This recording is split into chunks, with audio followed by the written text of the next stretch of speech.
In this tutorial, I'll show you how to reduce or remove ads in Microsoft Outlook and explain when it's actually possible. If you're using Outlook on the web with a free Microsoft account, the ads you see in your inbox are part of the free service and can't be turned off in settings. To remove those ads, you'll need to subscribe to Microsoft 365 Basic or a higher Microsoft 365 plan and sign in with the same account. Once your subscription is active, the ads are removed from Outlook on the web and the mobile apps.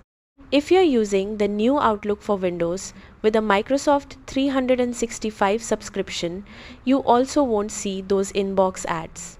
Free accounts, however, may still display promotional placements.